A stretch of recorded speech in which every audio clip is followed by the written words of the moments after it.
Okay, so here we're going to rapidly show quickly loading a mesh from a Windows directory and go over the saving options. So let's just quickly open one. Tell it to import that X file. We've been over the loading, but we're going to try and keep its internal structure by letting it stay animated, see if that works, and we're going to replace the default object. Now, I'm going to turn off the master access display. We've loaded our mesh, and I'm just going to go into the orbit camera, which is the hotkey N, just to show the mesh is loaded. As you can see, sometimes when you load file formats not equal to the native file format, things are not in the right place, and we're going to get into that in a little bit, but right now we just want to show how to save a mesh. So I'm just going to stop that there.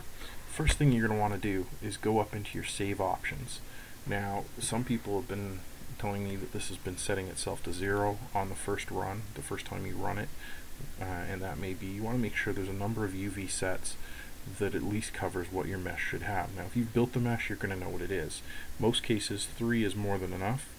A lot of meshes don't use more than 2, a normal diffuse map and a light map, but personally a lot of the stuff that I work with uses 3.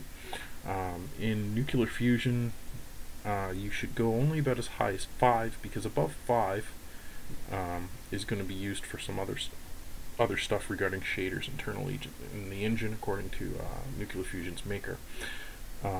Chats with Matt have shown that that'll be the case. You can support 8. DirectX will support 8, but remember here, for what we're doing, we only want to do what we need.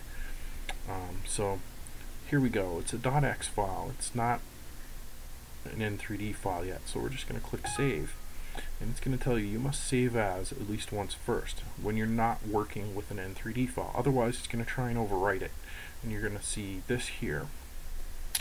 And I'm just going to put the N because I happen to know that the N version was a new one that I created specifically for this demo. So we're just going to overwrite this. That's fine.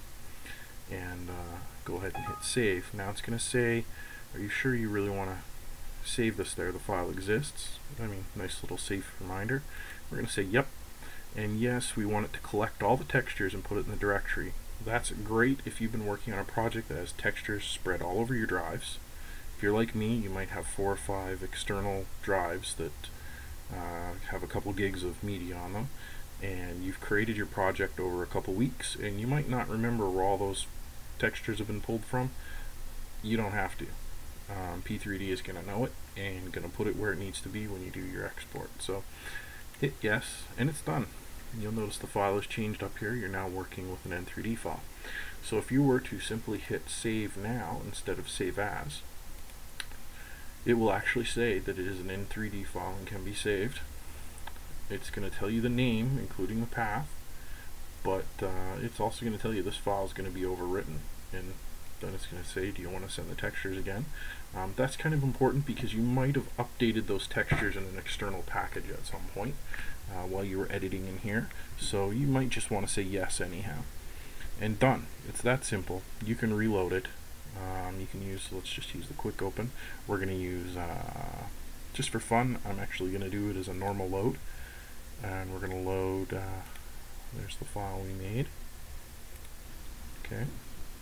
And there's 2 of them in the scene now. And I'm just going to go into a free camera here, which is hotkey V or free camera on the mouse. Right click menu. And there's our meshes. I'm just going to hit G to hide the grid. So that's our meshes. You can be working with either one. It's that simple. And again, that's saving and a little bit of quick review of loading. Again, thanks for watching, and the next video will be basic uses of the screen. Thanks for watching.